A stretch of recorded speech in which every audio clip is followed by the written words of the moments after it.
Hi, I'm Keith Kesler, psychiatrist and psychoanalyst in Austin, Texas. And today I want to talk about the 8 ways to fight the holiday blues.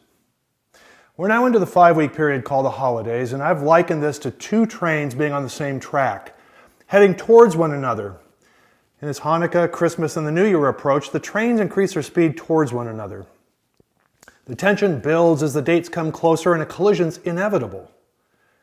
One train represents the cultural expectations of joy and happiness, fellowship, harmony, and togetherness, and the other train represents the reality of many people's lives: loss of relationships by divorce, death, separation, or the chronic sense of isolation, histories of family dysfunction, or substance and alcohol abuse.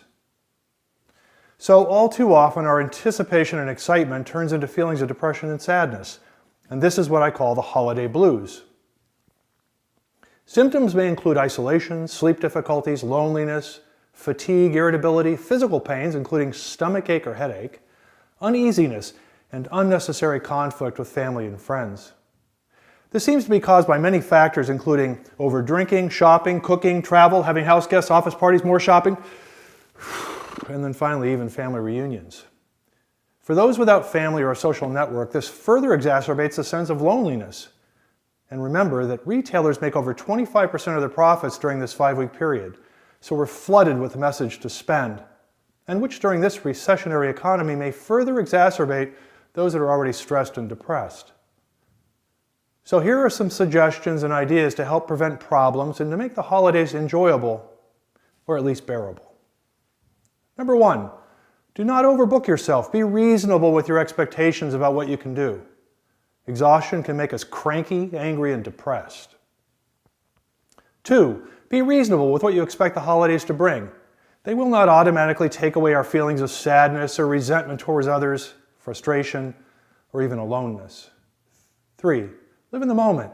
We need to remember that the freight train of our fantasies about what the past was like are no longer relevant. Our families have changed and we've changed, and we cannot go back to our childhood, and for some, this is a blessing. 4, declare this a period of amnesty towards family members and friends that you're feeling past resentments toward. This is not the time to air the dirty laundry or read the list of grievances to them or demand an apology. 5, practice good self-care. Eat reasonably, continue to exercise, make sure you get adequate amounts of sleep, moderate your intake of alcohol, and create time for yourself to do the things that bring physical, spiritual, and mental well-being. 6, look, it bears repeating, moderate your alcohol intake. Remember that overindulging in alcohol will only exacerbate depression and anxiety. And in fact, this is such a problem during the holidays that drug and alcohol treatment centers have already begun hiring personnel for January, treating all of those that have relapsed or seriously abused alcohol and drugs. 7, seriously consider volunteering to serve holiday dinners at a homeless shelter.